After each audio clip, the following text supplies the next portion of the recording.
그날 성령이 강하게 임하시던 바로 그날 놀라운 일이 일어났습니다. 15개국 이상에서 모여든, 그것도 각 나라의 말을 함으로써 서로의 의사를 소통하지 못하던 사람들이 성령의 놀라운 역사로 말미암아 하나가 되는 순간이었습니다. 서로의 말을 알아듣게 되었습니다. 하나 되어서 하나님을 경배하며 하나 되어서 뜨겁게 기도하는 한 무리가 되었습니다. 그 모습을 본 사람들이 이해가 되어지지 않는 듯 참 놀라운 역사다. 그리고 우리가 먹는 술과는 또 다른 술을 저들이 마셨나 보다, 그렇게 생각을 했는지 오늘 본문 말씀 끝부분을 보니까 저 사람들은 우리가 마시는 술과는 다른 새 술을 마신 것 같다라고 이야기할 정도이었습니다. 여러분, 이 사건이 왜 놀랍다라고 표현할 수밖에 없는 사건이 되어졌느냐 하면, 당시에 유대인들의 입장에서 놓고 보았을 때 이방인은 사람이 아니었기 때문에 그렇습니다. 이방인들은 정말 사람 취급을 받지 못했습니다. 심지어는 개 같은 사람들이다 라고 취급을 받을 정도였던 것을 성경의 여러 곳을 통해서 우리는 깨닫게 됩니다. 얼마나 차별이 심했는지 모릅니다. 지금 미국에서 나타나고 있는 흑인과 백인의 차별은 애들 말로 게임이 되어지지 않을 정도였습니다. 잽이 되어지지 않을 정도였습니다. 얼마나 심한 차별이었는지 모릅니다. 그런데 성령님은 달랐다는 것이죠. 성령님의 부으심, 성령님의 은혜의 베푸심에는 차별이 없었다는 것을 단적으로 보여주시는 사건이 바로 오늘 읽었던 우리 본문의 말씀입니다. 마가요한의 다락방에 모였던 그들은 온전한 하나였습니다. 거기에는 이방인도 있었고 흑인도 있었을 것이고 천대받던 사람도 있었을 것입니다. 그런데 성령의 은혜가 부어지는 것은 유대인들에게만 찾아간 것이 아니었다는 거죠. 거기에 임했던 모든 사람들, 적어도 15개국에서 온, 15개 지방에서 온, 각기 언어가 다르고 피부가 다른 그들에게 동일하게 임하였다라는 것을 성경은 우리에게 강조하고 계십니다. 이 모습을 떠올려가면서 바울은 그의 복음서라고 할 수 있는 로마서 10장 12절에서 13절 말씀을 참고해 볼 때 다음과 같이 천명하고 있는 것을 우리는 깨닫게 됩니다. 같이 한번 읽어보겠습니다. 유대인이나 헬라인이나, 같이 큰 목소리로 읽습니다. 유대인이나 헬라인이나 차별이 없음이라. 한 분이신 주께서 모든 사람의 주가 되사 그를 부르는 모든 사람에게 부요하시도다. 누구든지 주의 이름을 부르는 자는 구원을 받으리라. 할렐루야. 그렇습니다. 우리 주님에게는 차별이 없습니다. 누구든지 예수님께 나오는 모든 사람에 대해서 주님께서는 거부하시지 않습니다. 사랑하는 여러분, 오늘도 주님 앞으로 나오십시오. 주님께서 맞아 주실 줄로 믿습니다. 주님의 부요하신, 주님의 충만하신, 주님의 넘치시는 은혜의 역사가 바로 주님께 나오는 여러분들의 것이 될 수 있음을 믿음으로 선포하며 주를 찬양하는 저와 여러분, 우리 모두가 되어질 수 있기를 우리 구주 예수 그리스도의 이름으로 축원합니다.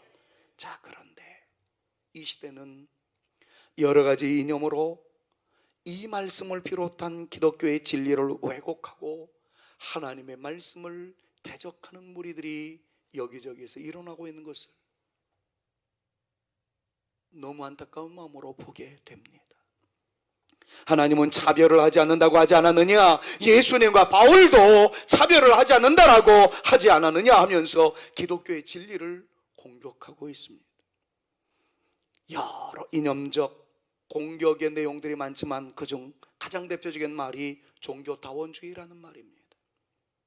유사한 말로는 종교혼합주의가 있습니다. 종교연합주의라고 말하기도 합니다. 아주 쉽게 말씀을 드리자면 종교 간에 아무런 차별이 없고 이 종교나 저 종교나 다 하늘 아래 동일한 것이다 라고 주장하는 사람들의 모습입니다.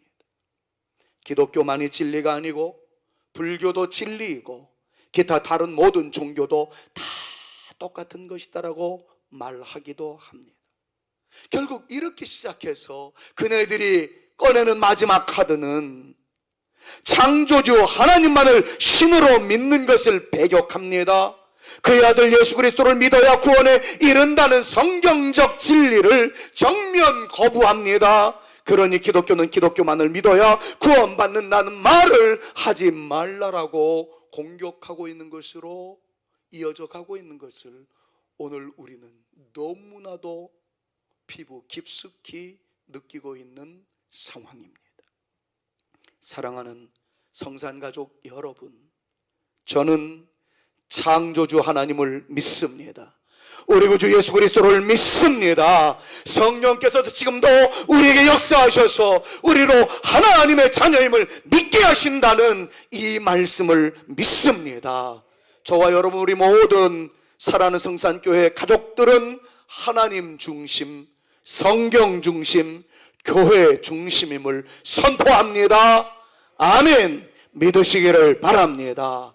만약에 이것조차를 믿지 못하게 만든다면 신사참배를 거부했다, 죽은 믿음의 선배들처럼 예수를 거부하고 살 길을 찾으라는 공산당의 공갈 협박 속에서 예수를 믿겠다며 죽음의 길로 스스로 들어갔던 우리 믿음의 선배들처럼 저 역시 죽음의 길로 뚜벅뚜벅 걸어 들어갈 것입니다.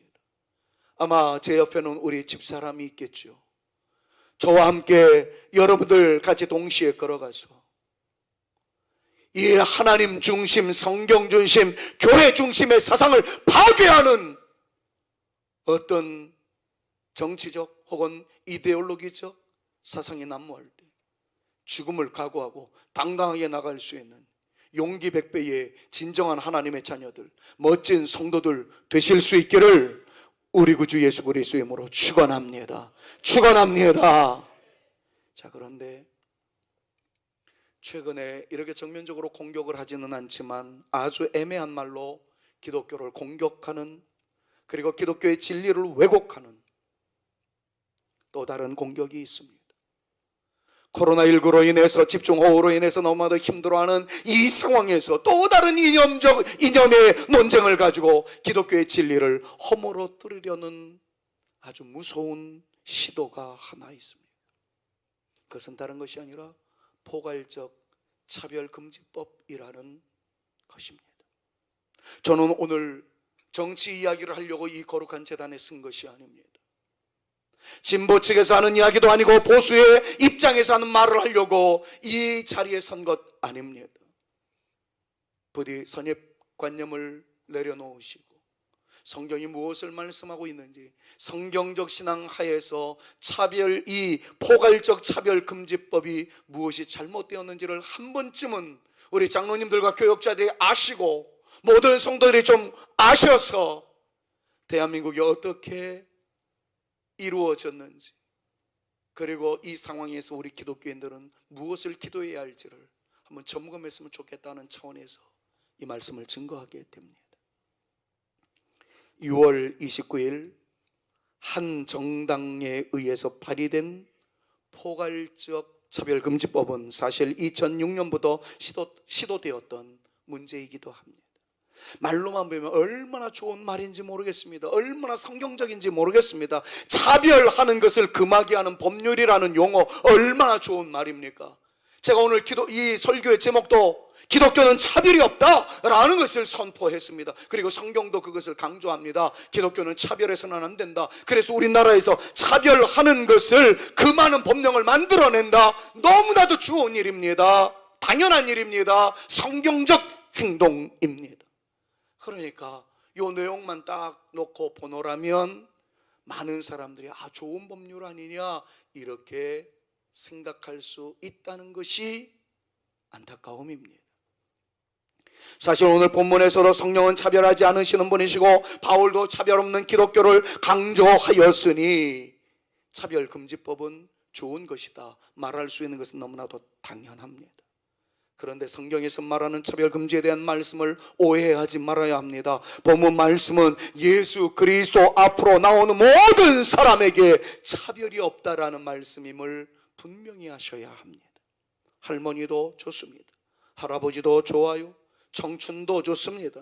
소년들은 물론이거니와 소녀들도 좋습니다. 예수님 앞에 나오면 됩니다. 심지어는 스님도 예수님 앞에 나오면 주님께서 맞아 주십니다. 살인자도 예수님 앞에 나오면 용서하시고 안아주신다는 말씀입니다.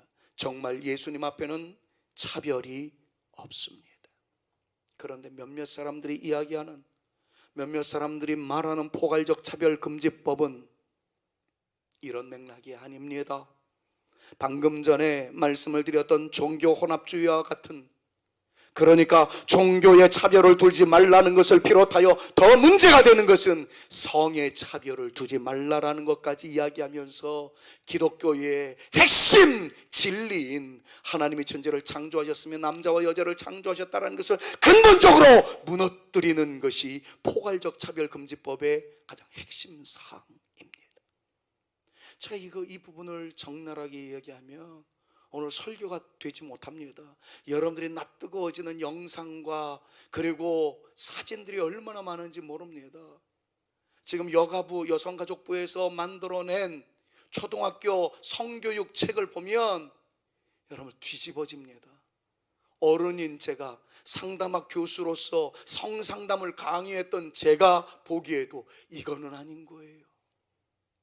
제가 용기 100배에서 한번 화면으로 다 틀어드릴 계획까지 가지고 있었습니다만은 그러면 예배가 안 될 것 같기에 제가 절제했습니다. 민망함을 넘어서 이건 말도 안 되는 거예요. 시간 관계상 다 말씀을 드리지 못합니다. 그러나 몇 가지만 여러분들에게 좀 말씀을 드릴게요. 한 정당 이름 구체적으로 밝히면 또 이것도 제가 고발당할 것 같아서 그냥 한 정당이라고 이야기하겠습니다.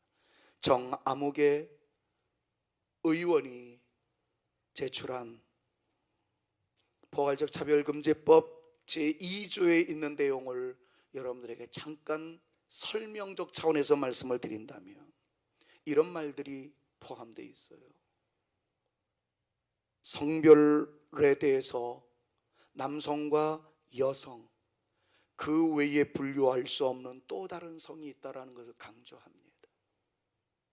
그리고 성적 지향이라는 단어를 써내려가면서 이성의 동성애를 다 합법화시켜야 될 것이고 양성의 감정뿐만 아니라 성적으로 죄송합니다 이런 표현이 정말 싫어요.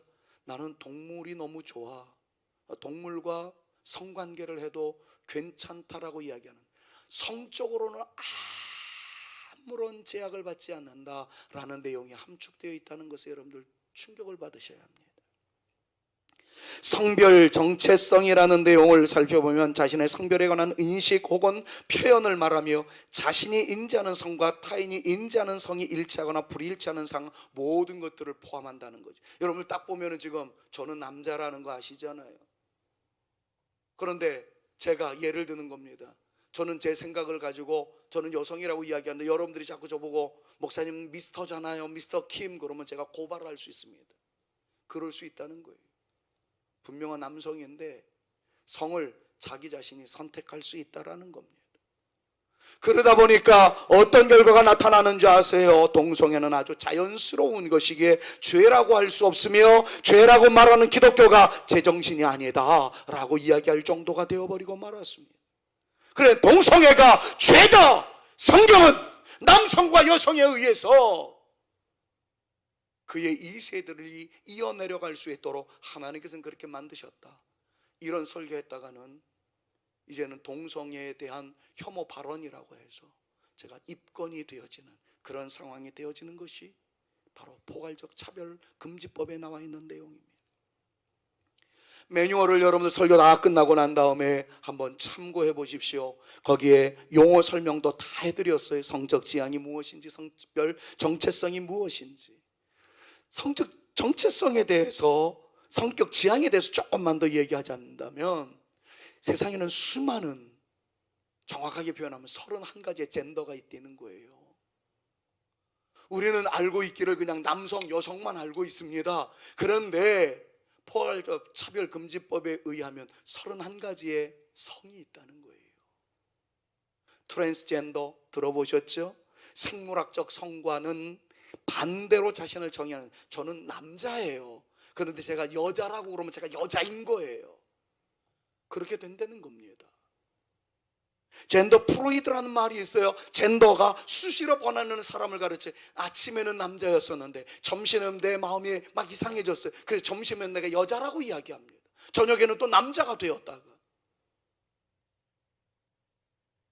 근데 이런 걸 허용하자라는 거예요. 데미젠더가 있어요. 반은 남성이고 반은 여성이라는 거죠. 바이젠더가 있어요. 남자이면서 동시에 여자라는 겁니다. 이런 것들이 어떻게 성경적으로 가능하냐? 아니다. 하나님은 창조하시기를 남성과 여성으로 만들었다. 그러므로 동성과 그 외에 31가지의 모든 젠더, 이상한 젠더는 이건 잘못된 것이다 라고 이야기하면 이것이 죄가 된다는 거예요. 정말 죄가 됐느냐? 이미 포괄적 차별금지법이 선포되고 시행되는 나라에서 그런 것들이 죄가 되었느냐? 죄가 되고 있습니다. 예를 들어볼게요. 교회 주일 예배 시 동성애를 비판하는 설교를 한 스웨덴 목사에게 징역 1개월이 실형 선고가 됐습니다. 집행유예도 아니고. 여러분, 동성애는 죄예요, 잘못된 거예요, 이 얘기했다가 현장에서 잡혀서 한 달 동안 복역을 했습니다. 노방전도자가 동성애를 하지 말라는 대자보를 들었다고 폭행을 당하고, 폭행한 사람이 아니고 전도자가 체포되어서 오히려 유죄 판결을. 그럼 폭행한 사람이 입건이 되어줘야 이게 바른 법이지. 폭행 당한 사람이 입건 당했어요. 이유는 회개하십시오. 동성애는 하나님이 세우신 질서가 아닙니다. 그거 들고 있었다고 폭행당하고 유죄 판결을 받았어요. 동성애를 금지하는 성경 구절이 적힌 유인물 전단지를 배포했다가 캐나다 법원은 증오 범죄라고 해서 7,500달러. 7,500달러면 얼마입니까? 한 900만 원 될까요? 900만 원의 소송 비용을 지불하라는 판결을 내렸어요. 영국 고용재판소 동성애자를 청소년 사역자로 채용하지 않은 영국 성공의 교회에 손해배상을 청구했습니다. 예를 들어서 우리 교회 교역자가 딱 왔어요. 제가 모르고 그 교역자를 채용했는데 알고 봤더니 동성애자인 거예요. 그 당장 사표 내라고 그랬더니 제가 손해배상은 물론이거니와 처벌을 받는다는 겁니다. 심지어는 어떤 것도 있는지 아세요? 우리 교역자가 되려고 인터뷰를 합니다. 제가 물어봅니다. 당신 동성애자입니까? 그럼 그 질문 하나 때문에 고발당하면 제가 처벌을 받을 수밖에 없다는 거예요. 여러분, 이게 웃을 이야기가 아니에요. 남의 이야기가 아닙니다. 포괄적 차별금지법이 통과되면 이렇게 됩니다. 더 문제를 들어볼까요? 영국과 프랑스에서 이제는 예를 들어봅시다. 누구라고 그럴까요? 우리 교회에서 누구라고 그러면 좋겠나? 그냥 제 예를 들게요. 저는 김한성이고 제 아들은 김예훈입니다. 김예훈에 대한 인적사항을 쓸 때 김한성 그래놓고 관계라는 이력서나 이런 것들이 있습니다. 그때 저는 부라고 씁니다. 여러분들 뭐라고 쓰는 사람 없잖아요. 김영신 권사님은 뭐라고 써야 되겠죠. 김혜원 권사님은 뭐라고 써야 되겠죠. 그러나 대다수의 우리 장로님 전부 다 부라고 쓰지. 만약에 난 뭐라고 씁니다, 그런 사람 있으면 저한테 자진 신고하세요.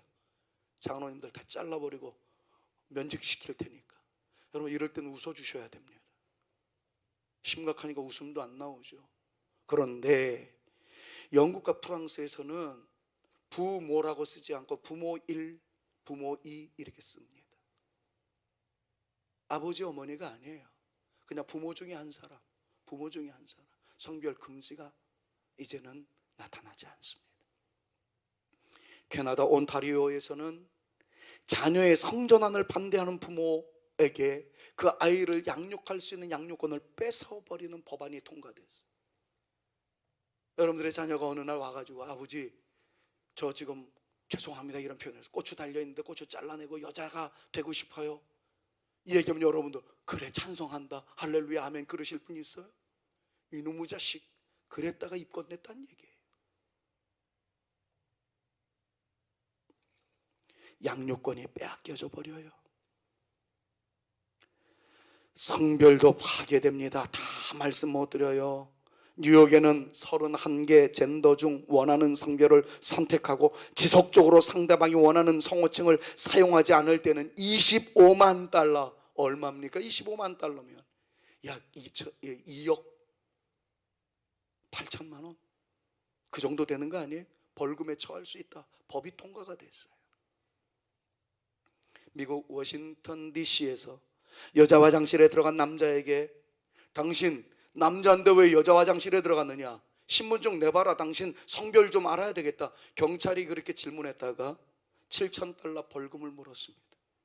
남자가 여자 화장실에 들어간 것이 벌금을 내는 게 아니라 남자가 여자 화장실에 들어간 것에 대해서 당신 남자인데 왜 들어갔어? 요 얘기한 사람에게 벌금이 7,000달러 800만 원, 850만 원의 벌금을 물게 했다는 거예요. 여러분 이게 지금 이해가 됩니까? 남의 나라 이야기가 라고 그냥 무관심하게 될 정도의 이야기입니까? 이게 지금 우리 코앞에 다가와 있다는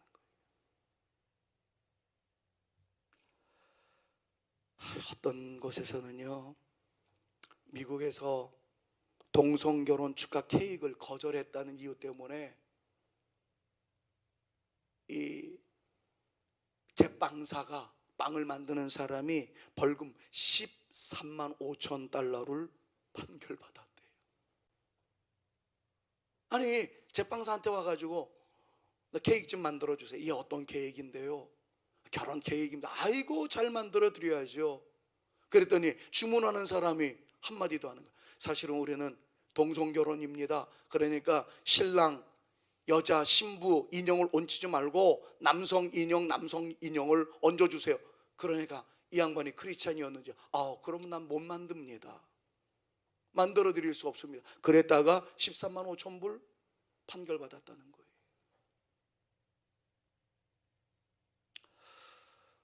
수많은 예가 있고요. 이것이 이미 책자로도 다 준비되어 있고 심지어는 PPT 화면으로 다 띄울 수 있는 자료까지 제가 다 가지고 있어서 제가 우리 장로님들과 교역자들한테 이미 다 보냈습니다. 혹시 방송을 듣고 보고 계시는 분들 가운데 궁금한 점이 있으면 우리 장로님들과 교역자들한테 문의하십시오. 준비되어 있는 영상과 내용을 다 보내드리도록 그렇게 하겠습니다. 여러분 그런데 이 차별금지법이 상정이 되었고요. 이것이 이제 국회에서 통과가 된다면 차별 여부를 조사 판단하는 기관이 우리나라에 한 곳 있습니다. 국가인권위원회라는 거예요. 저는 이것을 지금 부정하고 싶고 반대하고 싶고 비판하고 싶은 생각은 없어요. 그런데 국가인권위원회 그 위원장이 그분은 저를 모르겠지만 저는 그분을 굉장히 좋아했던 사람입니다. 여자인데 이름까지 제 실명을 거론은 안 하겠습니다. 그분이 전공이 가정이에요. 상담이에요. 특히 가족 상담의 대가입니다. 네, 그래서 그분이 쓴 책까지도 제가 교재로 삼아서 가르쳤던 기억이 있습니다. 그분이 위원장으로 있는 국가인권위원회에 의하면 지저분한 얘기 하나만 딱 할게요. 2010년도 학문 성교 그 잘못된 거 아니다 부터 시작해서 왜곡된 성행위에 대해서 다 옹호하는 발언을 했어요. 2011년 인권보도 준칙에 의하면 교회에서 동성애와 에이즈 연관관계를 가지고 설교하는 것 금하는 그런 보도를 내렸습니다. 동성애는 혐오스러운 것이 아니다라고 이야기해야 된다라고 이야기해야 된다는 걸 국가인권위원회에서 세칙을 내려서 만들어 보냈어요. 잘 아시다시피 2017년부터는 서울, 광주, 대구의 동성애 음란 축제라고 하는 퀴어 축제를 공식적으로 인정했을 뿐만 아니라 그 기관이 참여까지 했고요. 2017년 동성결혼을 인정하려는 헌법 개정안을 제안한 곳이 국가인권위원회입니다. 작년에는 동성결혼을 부정하지 않고 정책적으로 검토할 필요가 충분히 있으니까 이거에 대해서 문을 열어야 된다. 동성결혼의 합법화에 포문을 연 기관이 국가인권위원회예요. 저는 지금 정부 자체를 막 비난하려고 그런 거 아닙니다. 드릴 말이 너무 많은데 여러분 한 가지 여쭤볼게요. 제가 오늘 아침에 우리 집사람한테 짓궂게 한번 질문을 했어요. 우리나라 여가부라는 거 있지? 있죠. 여가부가 뭐지? 여성가족부요. 그래서 제가 우리 집사람한테 여성가족부를 영어로 표현을 하면 뭐가 될까? 그랬더니 집사람이 딱 얘기하기를 난 잘 모르겠지만 그냥 내 영어 실력으로 만든다 그러면 Ministry of 여성이니까 Woman and Family 이렇게 나가야 되지 않을까요? 그러더라고요. 그래서 내가 옳다고 맞다고 잘했다고 그랬어요. 그런데 여러분 이게 틀린 영어입니다. 진짜 우리나라 여성가족부 여러분들 직접 들어가 보십시오. 인터넷 쳐가지고 들어가 보십시오. 영문판을 보십시오. 뭐라고 나와 있는 줄 아세요? Ministry of Gender Equality and Family 이렇게 되어 있어요. 여성이란 말 자체가 없습니다. 그리고 여성이란 말 대신에 영어에는 뭐라고 표현해놨는 줄 아세요? Gender Equality, 성평등. 여러분 지금 우리가 알게 모르게 이미 이게 보편적으로 만연화되어 있어요. Ministry of Gender Equality and Family 이 말은 여성가족부란 말이 성평등과 가족을 위한 부서 이렇게 해석될 수 있는 겁니다. 조금만 더 얘기할게요. 여러분 성평등 좋은 말인 것 같죠? 큰일 날 이야기입니다. 우리가 추구하는 것은 양성평등입니다. 양성이라는 말은 남성과 여성이 평등하다는 말이에요. 그거는 성경적입니다. 근데 성평등이란 말은 포괄적 차별금지법에 나오는 용어예요. 지금 여성가족부에서 사용하고 있는 그 용어입니다. 젠더 이퀄러티. 성평등이란 말은 남성과 여성과 중성과 또 동성과 그 외에 31가지가 되어지는 수많은 성 다 평등하다는 거예요. 성경에 그런 내용이 있으면 저도 믿겠습니다. 성경이 없어요. 눈을 시퍼렇게 뜨고 쳐다봐도 성경에는 하나님께서 남자와 여자를 창조하셨다 그 외에는 없어요.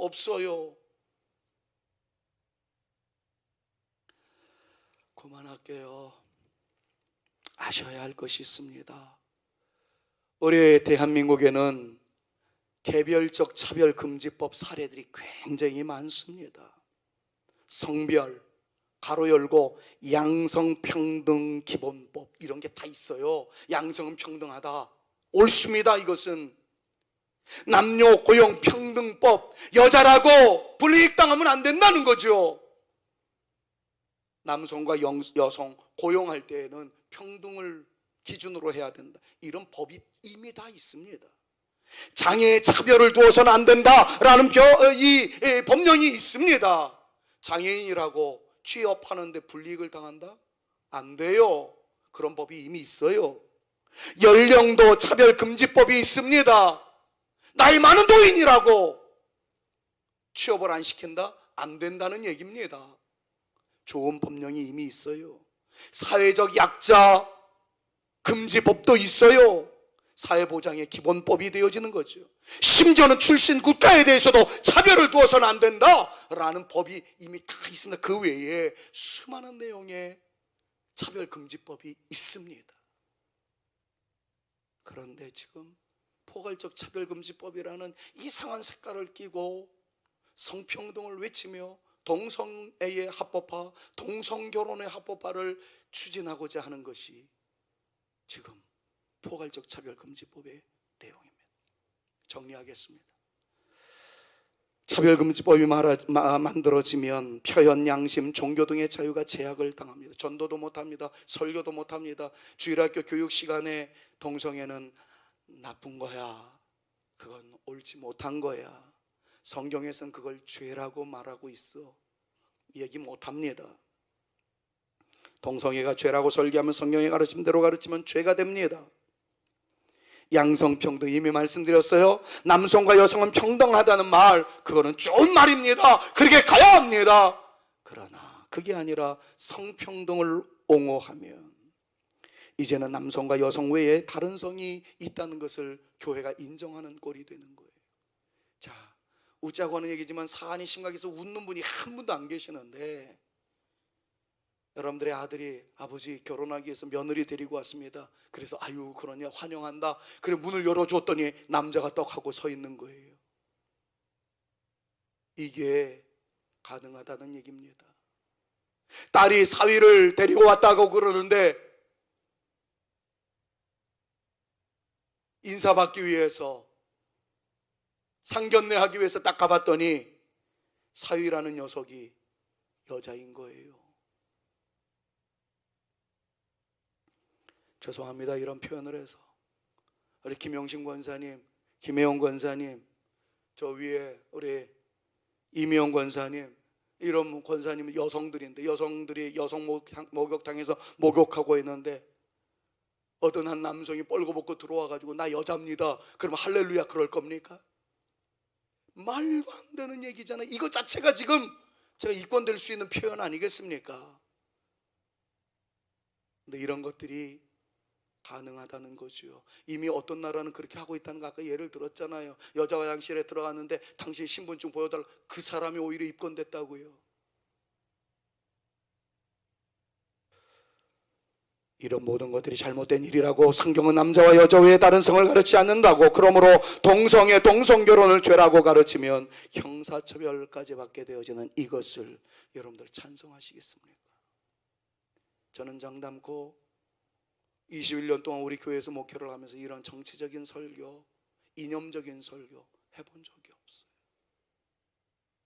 일제강점기 신사참배에 대해서는 침튀기면서 반대하고, 공산주의의 예수 그리스도를 부인하는 것에 대해서는 내 목숨 걸고 사수하겠다, 이런 설교는 했었지만 이런 내용들의 설교는 오늘도 할까 말까 고민하다가, 아니야, 이거는 정말 성도들이 이 설교에 대해서 반대하는 일이 있다 할지라도 외쳐야 할 내용이다, 용기를 내서 이 시간 얘기를 합니다. 제발 오늘 설교를 듣는 분들, 지난주에도 좋아요 몇 사람 눌렀던데 나빠요 2사람 해가지고 내 기분이, 야 예배를 이렇게 평가하나, 이런 생각이 들어서 좀 마음이 안 좋았습니다만, 오늘 제발 이 설교를 여러분들이 구미에 맞는다 안 맞는다 해가지고 좋아요 나빠요를 누르지 말고 그냥 내버려 두세요. 그리고 광야에 외치는 선지자의 외침이라고 생각을 하고 이 내용에 대해서 심각하게 한번 묵상을 하고 신앙적인 반응을 보일 수 있는 저와 여러분들이 되어줬으면 참 좋겠습니다. 아멘 하신 분들만 복 받으세요. 저는 지금 굉장히 심각한 마음을 가지고 이 말씀을 쓴 거예요. 지금 우리는 코로나19로 많이 피폐해져 가고 있습니다. 영적으로도 육체적으로도 집중호우로 인해 너무 많은 아픔이 있는 분들이 많습니다.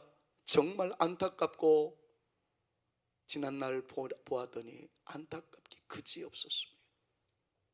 그런데 차별금지라는 좋은 말을 가지고 그 안에 이런 독소 조항이 있음에도 불구하고 비성경적인 죄가 있음에도 법안을 만들어내려고 하는 사람들이 의외로 많다는 것을 여러분 아쉽사 하는 마음에서 말씀을 드립니다. 여러분, 우리 기독교는 차별이 없습니다. 동성애자도 예수님 앞으로 나오게 해야 합니다. 아멘. 그래요. 왜냐하면 예수님은 차별이 없기 때문에 그래요. 그러나 예수님께 나온 동성애자들이 동성애가 하나님이 금하신 것을, 죄인 것을 알게 하여 그들로 하여금 바른 길로 돌아올 수 있도록 만들어가는 작업이 우리 기독교의 사명인 줄로 믿습니다. 이것이 기독교 상담학자인 저를 비롯한 모든 기독교 학자들의 사명임을 저는 깨닫습니다. 사랑하는 여러분, 우리는 창조주 하나님을 믿습니다. 그의 아들 우리 구주 예수 그리스도를 믿습니다. 그분이 우리의 구주이심을 선포합니다. 성령께서 지금도 우리에게 놀라운 은사와 은혜를 베풀어 주시는 줄을 믿습니다. 우리는 하나님 중심입니다. 우리는 성경 중심입니다. 우리는 교회 중심입니다. 부디 진리편에 서서 바른 믿음 안에서 바른 믿음을 걸어가는, 바른 믿음의 길을 걸어가는 하나님의 사람들이 되어질 수 있기를 우리 구주 예수 그리스도의 이름으로 축원합니다. 부디 기도하셔야 할 때에 이 문제를 가지고도 기도 많이 해주십시오. 하나님, 우리나라가 기독교 국가는 되어지지 못한다 할지라도 기독교 정신에 대해서는 왜곡하지 않는 국가가 되게 해주시고, 하나님의 말씀에 살아 운동력이 있어 모든 황폐한 땅, 허무한 땅을 변화시킬 수 있는 능력의 기독교가 될 수 있도록 인도하여 주옵소서. 여러분, 남의 나라 이야기가 아닙니다.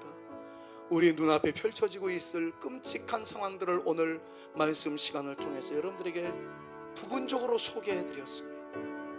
이야기를 하면서 제가 마지막으로 당부하고 싶은 것은 우리는 하나님의 자녀입니다. 하나님의 자녀답게 살아야 합니다. 말씀 붙잡고 살아야 합니다. 바른 믿음의 길을 걸어가야 할 줄로 믿습니다.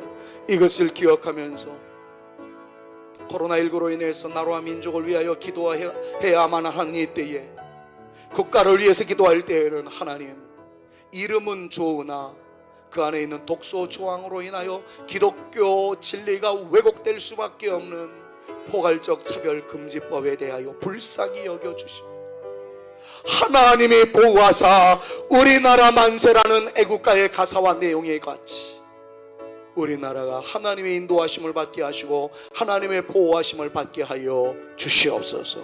여러분, 기도하며 나가는 우리 기독교인들, 신앙인들 되어질 수 있기를 바라며, 아울러 코로나19 앞에 정말 조심해 주십시오. 방역에 우리가 최선을 다해야 합니다. 요즘 교회에서 감염자가 많아지고 있는 것에 대하여 성산교회 담임 목사로서, 총회 임원으로서 대한민국 모든 불안해하는 사람들에게 사죄의 말씀을 드리고 싶을 정도예요. 교회에서 더 방역에 열심히 했었어야 했습니다. 교회에서 확진자들이 나와서는 안 됐었습니다. 그런데 또 보도는 너무 안타까운 편파 보도하고 있는 것도 사실이에요. 어떤 교회에서 확진자가 나왔다는 거죠. 사실을 조사해 보니까 그 교회에서 확진이 시작된 게 아니고 다른 곳에서 확진을 받으신 분들이 다니는 교회가 그 교회였던 것. 그런데 그것을 교회에서 마치 감염자가 진행됐던 것처럼 그렇게 계속 보도를 하다 보니까 의외로 기독교가 많이 사회 지탄을 받고 있습니다. 지금 우리 교회에서는 확진자가 한 명도 나타나지 않았습니다.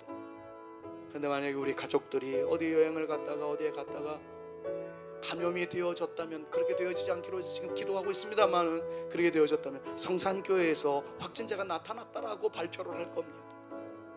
이건 아니거든요. 그런 까닭에 사랑하는 여러분, 감염될 수는 있겠지만 되지 않도록 최선을 다해 주십시오. 마스크 꼭 착용해 주시고, 그리고 거리두기 하시고, 우리 교회는 최선을 다합니다. 저도 설교 시간 외에는 마스크를 착용합니다. 설교 시간에 이 방어 유리벽을 세웠고, 여러분들은 모르는 사이에 계속 계속 제 침방울이 혹시 나갈까봐 이 마이크를 통해서 어떻게 될까봐 계속 예배 전에도 세정제를 뿌리고 최선을 다하고 있습니다. 저도 계속 발열 체크를 하고. 여러분, 그거는 믿음이 없어서 그러는 것이 아니고 대한민국 국민으로서 당연히 해야 할, 국가의 요구사항에 준수해야 할 시민의식입니다. 우리 성산의 가족 여러분, 하나님께 예배를 드려야 되는 것이 우리의 마땅한 본분이지만 정부에서 비대면 예배를 요청하기에 우리는 지금 비대면 예배를 드리고 있습니다. 여러분의 머물러 계시는 곳에서 진지하게 예배를 드려주십시오. 그리고 아울러 방역에 대해서는 최선을 다해 주십시오. 그러면서 기도하셔야 합니다. 하나님, 이 땅을 보호하여 주옵소서. 이 땅을 새롭게 하여 주옵소서. 그것이 바람직한 성도들의 자세인 것이죠. 이번 한 주간도 은혜가 넘치고 평강이 넘치는 여러분들의 삶이 되어질 수 있기를 우리 구주 예수 그리스도 이름으로 축원합니다. 이 땅에 황무함을 보시옵소서. 하나님께 기도하는 마음으로 찬양하며 나갑니다. 이 땅의 황무함을 보소서. 하늘의 하나님, 긍휼을 베푸시는 주여, 우리의 죄악 용서하소서. 이 땅 고쳐주소서. 이제 우리 모두 하나 되어 이 땅에 무너진 기초를 다시 쌓을 때 우리의 우상들을 태우신 성령의 불이 마소서. 응의 불길 타오르게 하소서. 진리의 말씀 이 땅 새롭게 하소서. 은혜의 강물 흐르게 하소서. 성령의 바람 이제 불어와. 오 주의 영광 가득한 새날 주소서. 오 주님 나라 이 땅에. 우리 두 손 들고 부흥의 불길 타오르게 하소서. 간절하게 찬양합니다. 부흥의 불길 타오르게 하소서. 진리의 말씀 이 땅 새롭게 하소서. 은혜의 강물 흐르게 하소서. 성령의 바람 이제 불어와. 오 주의 영광 가득한 새날 주소서. 오 주님 나라 이 땅에 임하소서. 사랑하는 여러분, 이제 이 자리에서 일어나시기 전에 마지막으로 한 번만 더 기도합시다. 큰 소리 내지 않아도 좋습니다. 오 주님, 우리 나라를 굽어 살펴 주옵소서. 조국 교회를 긍휼히 여겨 주옵소서. 우리 사랑하는 성산의 가족들을 인도하시고 보호하여 주옵소서. 우리 가정, 우리 자녀들의 앞날을 인도하여 주옵소서. 제가 오늘 말씀 들었사오니 말씀에 근거하여 바른 믿음의 길을 이어나가게 하여 주옵시며 하나님 중심, 성경 중심, 교회 중심의 신앙관을 분명히 하는 내 인생 되게 하여 주옵소서. 짧지만 간절하게 한번 기도하며 이 시간 예배를 마치도록 합니다. 다 같이 기도하십니다. 오 거룩하신 아버지 하나님, 이념적 내용에 대한 설교를 하지 않던 종이 오늘은 할 수밖에 없었던 이 시대의 참담함을 보게 됩니다. 하나님, 우리나라를 굽어 살펴 주옵소서. 우리 사랑하는 조국 교회들마다 은혜가 넘치게 하여 주옵시고, 우리 성산교회 모든 가족들을 인도하시고 보호하여 주옵소서. 뿐만 아니라 우리 사랑하는 성산 가족들의 사랑하는 자녀들마다 흥하게 되어지는 복을 누리게 하여 주옵시되, 무엇보다도 바른 믿음의 길을, 온전한 믿음의 길을 걸어갈 수 있는 하나님 중심, 성경 중심, 교회 중심의 신앙관을 분명히 하는 우리 모두가 되도록 은혜 베풀어 주시옵소서.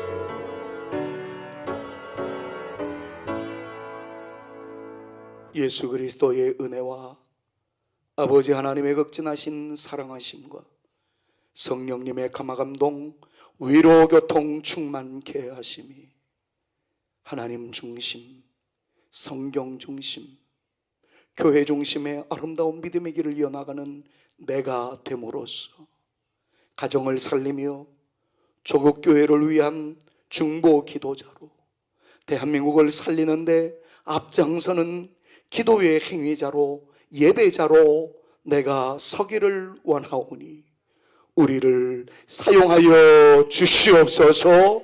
기도하며 나가는 주의 택한 자녀들 머리 위에와 저들의 가정 위에와 우리 교회 위에, 이 강산 이 강토 위에 이제로부터 영원토록 함께 있을지어다. 아멘.